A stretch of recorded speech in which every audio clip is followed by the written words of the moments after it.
வணக்கம். பலாத்காரம் செய்யப்பட்ட புதுவை மாணவியின் பெற்றோரை மத்திய இணையமைச்சர் நாராயணசாமி மற்றும் அரசியல் பிரமுகர்கள் நேரில் சந்தித்து ஆறுதல் கூறினர். புதுவையை சேர்ந்த +2 மாணவி பாலியல் பலாத்காரம் செய்யப்பட்டு அரசு மருத்துவமனையில் சிகிச்சை பெற்று வருகிறார். இந்நிலையில் மாணவியின் பெற்றோரையும் மாணவியையும் மத்திய இணையமைச்சர் நாராயணசாமி நேரில் சந்தித்து ஆறுதல் கூறினார். தொடர்ந்து ராஜ்பவன் பாலா, முன்னாள் சட்டமன்ற உறுப்பினர் விநாயகமூர்த்தி, இளைஞர் காங்கிரஸ் தலைவர் இளையராஜா, துணைத் தலைவர் பாலாஜி, செய்தி தொடர்பாளர் வீரராகவன் ஆகியோரும் மாணவியை நேரில் சந்தித்து ஆறுதல் கூறினர். அதன் பின்னர் செய்தியாளர்களிடம் மத்திய இணையமைச்சர் அளித்த பேட்டியில், புதுவையில் மாணவி பலாத்காரம் செய்யப்பட்ட சம்பவம் மிகவும் வருத்தத்தை அளிக்கிறது. இதுபோன்ற சம்பவங்களை தடுக்கும் வகையில் மிக கடுமையான சட்டங்கள் இருக்க வேண்டும். அரசு மற்றும் தனியார் பள்ளிகளில் பயிலும் பெண்களுக்கு பாதுகாப்பு அளிக்கும் வகையில் போலீசார் இருக்க வேண்டும் என்றார். மேலும் புதுவையில் போலீசார் அதிக அளவில் இருந்தும் எவ்வித பயனும் இல்லை. இந்த சம்பவம் தொடர்பாக நடவடிக்கை எடுக்க மறுத்த போலீசார் மீது உரிய நடவடிக்கை எடுக்க வேண்டும். மேலும் இந்த விசாரணையை விரைவு நீதிமன்றத்தின் மூலம் விரைவாக விசாரித்து சம்பவம் தொடர்புடைய நபர்கள் மீது கடுமையான நடவடிக்கை எடுக்க வேண்டும் என்று கூறினார். இப்பொழுது நான் தொலைபேசியில காவல்துறை மேலதிகாரியோடு பேசினேன். அவருடைய பெற்றோர்களையும் நானும் காங்கிரஸ் கட்சியைச் சேர்ந்த தலைவர்களும் மற்றும் முக்கியமான தலைவர்கள் எல்லாம் வந்து சந்தித்து பேசும்பொழுது அந்த பெண்ணினுடைய தாயார் கண்ணீர் விட்டு அழுவது மிகவும் வருத்தமாக இருக்கிறது. அவர் தனியார் பஸ்ஸில் அந்த முத்து என்பவர் இந்த சம்பவத்தில் ஈடுபட்டிருக்கார். அவரோடு இன்னொருவரும் ஈடுபட்டிருக்கிறார். இப்ப காவல்துறை அதிகாரியுடைய கூற்றுப்படி முத்து என்பவர் கைது செய்யப்பட்டிருக்கிறார். நான் காவல்துறையுடைய தலைமை அதிகாரியிடம் சொல்லும் பொழுது இதற்கு கடுமையான நடவடிக்கை எடுக்க வேண்டும். அதாவது பெண்களுடைய பாலியல் பலாத்காரம் நம் நாட்டில் அதிகமாகிக் கொண்டிருக்கிறது. டெல்லியில் நடந்த சம்பவம் நம் நாட்டையே உலுக்கி இருக்கிறது. இது நம் நாட்டிற்கு மிகப்பெரிய பாதிப்பை உலக அரங்கில் ஏற்படுத்தியிருக்கிறது. அது மட்டுமல்லாமல் நான் டாக்டர் அவர்களை சந்தித்து பேசும்பொழுது டாக்டர் அம்மையார் அவர்கள் அந்த பெண்ணுடைய உடல்நிலை தேறி வருகிறது என்று கூறியிருக்கிறார். அவர் நலமடைய நான் இறைவனை வேண்டுகிறேன். அது மட்டுமல்லாமல் காவல்துறையானது முத்து என்பவரை கைது செய்திருக்கிறார். இன்னொருவரையும் கைது செய்து நடந்த சம்பவத்திற்கு கடுமையான நடவடிக்கையை காவல்துறை எடுக்க வேண்டும் என்று நான் கேட்டுக்கொள்கிறேன். மேலும் பலாத்காரம் செய்யப்பட்ட மாணவியின் குடும்பத்தினரை மாநில காங்கிரஸ் தலைவர் ஏவி சுப்பிரமணியன், எதிர்க்கட்சி தலைவர் வைத்தியலிங்கம், தொழிலதிபர் சிவக்கொழுந்து, வட்டார காங்கிரஸ் தலைவர் ஏகேடி ஆறுமுகம் ஆகியோர் சந்தித்து ஆறுதல் கூறினர். மேலும் திமுக அமைப்பாளர் MAS சுப்பிரமணியன், முன்னாள் நகரமன்ற துணைத் தலைவர் ஜான்குமார், முன்னாள் சட்டமன்ற உறுப்பினர் சோமசுந்தரம், திருவண்டார்கோவில் காந்தி, தொகுதி செயலாளர் ஏம்பலம் செல்வம் ஆகியோரும், முன்னாள் சட்டமன்ற உறுப்பினர் சிவா, இளைஞரணி அமைப்பாளர் முகமது யூனுஸ், பாமக மாநில செயலாளர் அனந்தராமன், விடுதலை சிறுத்தைகள் கட்சி அமைப்பாளர் பாவாணன் உள்ளிட்ட பலர் நேரில் சந்தித்து ஆறுதல் கூறினர். அதேபோன்று சட்டமன்ற உறுப்பினர் அங்காளன் மாணவியின் பெற்றோருக்கு ஆறுதல் கூறினார். புதுவையில் உங்கள் பணம் உங்கள் கையில் திட்டத்தை மாணவிக்கு உயர்கல்வி உதவித்தொகையை வழங்கி முதலமைச்சர் ரங்கசாமி துவக்கி வைத்தார். புதுவை மேட்டுப்பாளையம் இந்தியன் வங்கியில் உயர் கல்விக்கான உதவித்தொகை நேரடி மானியமாக வழங்கும் நிகழ்ச்சி நடைபெற்றது. சமூக நலத்துறை அமைச்சர் ராஜவேலு தலைமையில் தலைமை செயலர் சத்யவதி, இந்தியன் வங்கி பொது மேலாளர் உலகன், துறை செயலர் விவேக் பாண்டே, இயக்குநர் உத்தமன், ஆதி திராவிட நலத்துறை இயக்குநர் பன்னீர்செல்வம், திட்ட இயக்குநர் விஜயலட்சுமி ஆகியோர் முன்னிலையில் நடந்த நிகழ்ச்சியில் சிறப்பு விருந்தினராக முதல்வர் ரங்கசாமி கலந்து கொண்டு ஒரு மாணவிக்கு உயர்கல்வி உதவித்தொகையை வழங்கி திட்டத்தை துவக்கி வைத்து பேசுகையில், மத்திய அரசின் நேரடி மானிய திட்டமான உங்கள் பணம் உங்கள் கையில் திட்டத்தில் மாணவர்களுக்கான 2 மானிய திட்டங்களை அறிமுகப்படுத்தி உள்ளதாகவும், மீதமுள்ள 13 மானிய திட்டங்களை இன்னும் 10 நாட்களுக்குள் அறிமுகப்படுத்த உள்ளதாக கூறினார். மேலும் இந்த திட்டத்தில் 158 ஆதி திராவிட மாணவர்களும் 565 இதர பிற்படுத்தப்பட்ட மாணவர்களும் பயன் பெறுகின்றனர் என்றும், அதில் வங்கி கணக்கு, ஆதார் அட்டை எண் வைத்துள்ள 283 மாணவர்களுக்கு கல்வி உதவித்தொகை வழங்கப்பட்டுள்ளது. தொடர்ந்து வங்கி கணக்கு துவங்கி ஆதார் எண் இணைக்கும் மாணவர்களுக்கு படிப்படியாக உதவித்தொகை வழங்கப்படும் என்று அதிகாரிகள் தெரிவித்தனர். பாலியல் பலாத்காரம் செய்யப்பட்ட மாணவிக்கு நீதி கிடைக்க வலியுறுத்தி 5000க்கும் மேற்பட்ட மாணவர்கள் போராட்டத்தில் ஈடுபட்டதால் புதுவையை ஸ்தம்பித்தது. புதுவையில் +2 மாணவி பாலியல் பலாத்காரம் செய்யப்பட்ட சம்பவம் பெரும் கொந்தளிப்பை ஏற்படுத்தியுள்ளது. இந்த சம்பவத்திற்கு கண்டனம் தெரிவித்து அரசியல் கட்சியினர் மற்றும் பல்வேறு அமைப்பினர் போராட்டம் நடத்தி வரும் நிலையில் மோதிலால் நேரு பாலிடெக்னிக், தாகூர் கலைக்கல்லூரி, இந்திரா காந்தி அறிவியல் மற்றும் கலைக்கல்லூரி, தவளக்குப்பம் பெருந்தலைவர் காமராஜர் கலைக்கல்லூரி, வில்லியனூர் கலைக்கல்லூரி உள்ளிட்ட பல்வேறு கல்லூரிகளைச் சேர்ந்த 5000க்கும் மேற்பட்ட மாணவர்கள் வகுப்புகளை புறக்கணித்து மகளிர் மருத்துவமனை முன்பு போராட்டத்தில் ஈடுபட்டனர். மற்றும் மாணவர் கூட்டமைப்பு ராஜ்பவன் பாலா, பெற்றோர் மாணவர்கள் சங்க சாமிநாதன், வாழ்வுரிமை கட்சியினர் என்று ஏராளமானோர் பங்கேற்றனர். இதனால் போக்குவரத்து கடுமையாக பாதிக்கப்பட்டது. சுமார் 2 கிலோமீட்டர் நீளத்திற்கு வாகனங்கள் செல்ல முடியாமல் நகரம் முழுவதும் போக்குவரத்து ஸ்தம்பித்தது. இதனால் மருத்துவமனை முன்பு 100க்கும் மேற்பட்ட போலீசார் குவிக்கப்பட்டனர்.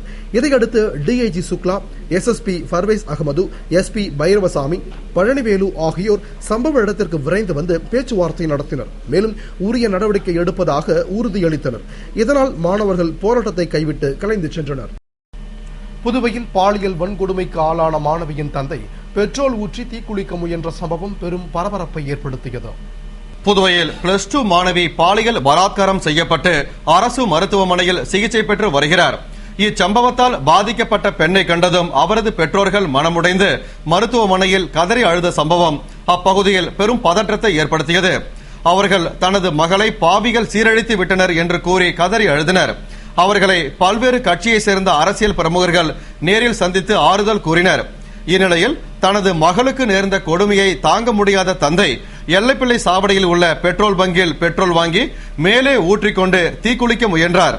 இதனை கண்ட பொதுமக்கள் மற்றும் பெட்ரோல் பங்க் ஊழியர்கள், பத்திரிகையாளர்கள் அவர் மீது தண்ணீரை ஊற்றி தடுத்து நிறுத்தினர். மேலும் போலீசாருக்கு தகவல் தெரிவித்தனர். இதனையடுத்து எஸ்பி ராமராஜ் மற்றும் போலீசார் சம்பவ இடத்திற்கு விரைந்து வந்து மாணவியின் தந்தைக்கு ஆறுதல் கூறி அழைத்து சென்றனர். இதனால் அப்பகுதியில் பெரும் பரபரப்பு ஏற்பட்டது. புதுவையில் பாலியல் வன்கொடுமையில் ஈடுபட்டவர்கள் மீது விரைவாக விசாரணை நடத்தி தண்டனை வழங்கிட வலியுறுத்தி இந்திய மாதர் தேசிய சம்மேளனத்தினர் கண்டன ஆர்ப்பாட்டத்தில் ஈடுபட்டனர். புதுவை முதலியார்பேட்டை சுப்பையா சிலை அருகே இந்திய மாதர் தேசிய சம்மேளனத்தினர் மற்றும் அனைத்திந்திய இளைஞர் பெருமன்றத்தினர் புதுவையில் மாணவியின் பாலியல் வன்கொடுமைக்கு காரணமான குற்றவாளிகளை கைது செய்து தண்டனை வழங்கிட வேண்டும், புகார் அளித்தும் உடனடியாக நடவடிக்கை எடுக்காமல் காலதாமதம் செய்த காவல்துறையினர் மீது நடவடிக்கை எடுத்திட வேண்டும், தனியார் பேருந்துகளில் செக்கர் என்ற பெயரில் அராஜகம் செய்பவர்களை கைது செய்ய வேண்டும், பாதிக்கப்பட்ட பெண்ணிற்கு நியாயம் கிடைக்கும் வகையில் விரைவாக விசாரணை நடத்தி தண்டனை வழங்கிட வேண்டும் உள்ளிட்ட கோரிக்கைகளை வலியுறுத்தி கண்டன ஆர்ப்பாட்டத்தில் ஈடுபட்டனர். போராட்டத்தில் திரளான மாதர்கள் மற்றும் இளைஞர்கள் பங்கேற்று பெண்களுக்கு பாதுகாப்பு அளிக்காத மத்திய மாநில அரசை கண்டித்து கோஷமிட்டு ஆர்ப்பாட்டம் செய்தனர். மாணவி பலாத்காரம் தொடர்பாக ஐஜி அலுவலகத்தை முற்றுகையிட முயன்ற பாட்டாளி மக்கள் கட்சியினருக்கும் போலீசாருக்கும் இடையே மோதல் ஏற்பட்டதால் பெரும் பதற்றம் ஏற்பட்டது. புதுவையில் +2 மாணவி பாலியல் பலாத்காரம் செய்யப்பட்டதற்கு எதிர்ப்பு தெரிவித்து பாட்டாளி மக்கள் கட்சியினர் மாநில செயலாளர் அனந்தராமன் தலைமையில் மிஷன் வீதியில் உள்ள ஜென்மராகினி மாதா ஆலயம் முன்பு திரண்டனர். மேலும் வன்னியர் சங்க செயலர் ராமகிருஷ்ண கவுண்டர், திராவிடர் விடுதலை கழக லோகு ஐயப்பன், மக்கள் கூட்டமைப்பு சுகுமாரன், கிராம பஞ்சாயத்து கூட்டமைப்பு தலைவர் ஜெகநாதன் உள்ளிட்ட பல்வேறு இயக்க நிர்வாகிகள், பொதுமக்கள் என ஏராளமானோர் ஊர்வலமாக புறப்பட்டு ஐஜி அலுவலகத்தை நோக்கி சென்றனர். அவர்கள் ஆம்பூர் சாலை அருகே சென்றபோது போலீசார் அவர்களை தடுத்தனர். அதனையும் மீறி அவர்கள் சென்றதால் போலீசாருக்கும் போராட்டக்காரர்களுக்கும் இடையே வாக்குவாதம் ஏற்பட்டு தள்ளுமுள்ளு உருவானது. இதனால் அனைவரும் போலீசாரை கண்டித்து கோஷமிட்டு ஆர்ப்பாட்டம் செய்தனர். இதையடுத்து முக்கிய நிர்வாகிகளை மட்டும் ஐஜியை சந்திக்க அனுமதி அளித்ததால் நிர்வாகிகள் ஐஜியை சந்தித்து பாலியல் பலாத்காரம் செய்யப்பட்ட மாணவி தொடர்பான மனுவில் நடவடிக்கை எடுக்காத போலீசார் மீது உரிய நடவடிக்கை எடுக்க வேண்டும் என்று வேண்டுகோள் விடுத்தனர். புதுவை ரொட்டிப்பால் ஊழியர்கள் கல்வித்துறை முன்பு தொடர் தர்ணா போராட்டத்தில் ஈடுபட்டனர். புதுவை கல்வித்துறை ரொட்டிப்பால் ஊழியர்கள் சங்கம் சார்பில் கல்வித்துறை முன்பு தொடர் தர்ணா போராட்டம் கூட்டமைப்பு பொதுச் செயலாளர் லட்சுமணசாமி தலைமையில் செயலாளர் சீனிவாசன் முன்னிலையில் நடைபெற்றது. கூட்டத்தில் ரொட்டிப்பால் ஊழியர்கள் ஏராளமானோர் கலந்து கொண்டு கடந்த 3 மாதங்களாக வழங்கப்படாமல் உள்ள சம்பளத்தை வழங்க கோரியும், கடன் வாங்கி குடும்பம் நடத்தும் சூழ்நிலை உள்ளதால் சென்ற ஆண்டு வழங்க வேண்டிய போனஸை வழங்க வலியுறுத்தியும் கோஷமிட்டு ஆர்ப்பாட்டம் செய்தனர். மேலும் கோரிக்கைகள் நிறைவேறும் வரை போராட்டங்கள் தொடரும் என்று தெரிவித்தனர். புதுவை ஆண்டியார்பாளையத்தில் தேசிய வேளாண் அபிவிருத்தி திட்டத்தின் கீழ் விவசாயிகளுக்கு செம்மை நெல் சாகுபடி பயிற்சி அளிக்கப்பட்டது. புதுவை மண்ணாடிப்பட்டு ஆண்டியார்பாளையத்தில் மதகடிப்பட்டு உழவர் உதவியகம் சார்பில் தேசிய வேளாண் அபிவிருத்தி திட்டத்தின் கீழ் செம்மை நெல் சாகுபடி வயல்வெளி பயிற்சி அளிக்கப்பட்டது. வேளாண் அலுவலர் ஜோதி கணேசன் வரவேற்று பேசிய நிகழ்ச்சியில் கூடுதல் வேளாண் இயக்குநர் ரவி பிரகாஷ் கலந்து கொண்டு செம்மை நெல் சாகுபடி, ஆத்மா திட்டம், தேசிய வேளாண் அபிவிருத்தி திட்டம் பற்றி விளக்கி கூறினார். தொடர்ந்து இணை வேளாண் இயக்குநர் பாஸ்கர் சிறப்புரையாற்றினார். நிகழ்ச்சியில் ஏராளமான விவசாயிகள் கலந்து கொண்டனர். விருது பெற்ற பாரதியார் பல்கலைக்கூட ஆசிரியர் மற்றும் மாணவர்கள் அமைச்சர் தியாகராஜனை சந்தித்து வாழ்த்து பெற்றனர். புதுவை பாரதியார் பல்கலைக்கூட நடனத்துறை தலைவர் சந்திரபாபு கோவாவில் நடைபெற்ற பரதநாட்டிய கலை திருவிழாவில் முதன்மை நடுவராக பங்கேற்று நாட்டிய கலை பேரரசி என்ற விருதினை பெற்று புதுவைக்கு பெருமை சேர்த்துள்ளார். அதேபோன்று பெங்களூரில் நடைபெற்ற 5 மாநிலங்களுக்கிடையேயான வண்ண ஓவிய போட்டியில் விஜய நிர்மலா என்ற மாணவி 10,000 ரூபாய் பண முடிப்பும் கேடயமும் பெற்று பெருமை சேர்த்துள்ளார். மேலும் 2 மாணவர்களின் படைப்புகள் காட்சிக்கு வைக்கப்பட்டு பெருமை பெற்றுள்ளது. மற்றும் 3 பேர் மும்பையில் நடைபெற்ற லோகோ உருவாக்கும் போட்டியில் பரிசு பெற்றனர். விருது மற்றும் பரிசு பெற்றவர்கள் பல்கலைக்கூட உறுப்பினர் செயலர் சுப்பிரமணியேஸ்வர ராவ் தலைமையில் கலை பண்பாட்டுத்துறை அமைச்சரை சந்தித்தனர். அமைச்சர் அவர்களுக்கு பொன்னாடை அணிவித்து சிறப்பித்து வாழ்த்து கூறினார். பணி நிரந்தரம் கோரி முன் ஆரம்ப பள்ளி ஆசிரியர்கள் தலைமை தபால் நிலையம் முன்பு தர்ணா போராட்டத்தில் ஈடுபட்டனர். புதுவை தலைமை தபால் நிலையம் முன்பு பணி நிரந்தரம் உள்ளிட்ட கோரிக்கைகளை வலியுறுத்தி சங்க தலைவி கனிமொழி தலைமையில் நிர்வாகிகள் கௌரி சங்கர், நர்மதா, உமாதேவி, சித்ரா உள்ளிட்டோர் முன்னிலையில் தர்ணா போராட்டத்தில் ஈடுபட்டனர். போராட்டத்தை அரசு ஊழியர் சம்மேளன அமைப்பு செயலர் சீதாராமன் துவக்கி வைத்திட பாலமோகனன், அனந்தராசன் உள்ளிட்டோர் உரையாற்றினர். போராட்டத்தில் முன் ஆரம்ப பள்ளி ஆசிரியர்கள் ஏராளமானோர் பங்கேற்று கோரிக்கைகளை வலியுறுத்தி ஆர்ப்பாட்டம் செய்தனர். மாணவி கற்பழிப்பு சம்பவம் தொடர்பாக 1 வாரத்தில் குற்றப்பத்திரிகை தாக்கல் செய்யப்படும் என்று டிஐஜி சுக்லா தெரிவித்துள்ளார். இதுகுறித்து டிஐஜி சுக்லா கூறுகையில், மாணவி பலாத்காரம் செய்யப்பட்ட சம்பவம் தொடர்பாக முழுமையான விசாரணையை துவங்கியுள்ளதாகவும் மாணவியின் வாக்குமூலத்தின் அடிப்படையில் விசாரணை நடைபெற்று வருகிறது என்றும் மேலும் இதற்கான ஆதாரங்களையும் சேகரித்து வருவதாக கூறினார். மேலும் 1 வார காலத்திற்குள் குற்றப்பத்திரிகை தாக்கல் செய்யப்படும் என்றும் தொடர்ந்து போலீசார் இந்த விவகாரத்தில் அலட்சியமாக செயல்பட்டிருப்பதாக கூறப்பட்டுள்ளது.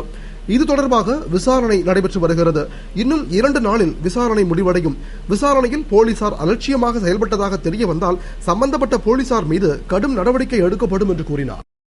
இத்துடன் செய்திகள் நிறைவடைந்தன. வணக்கம்.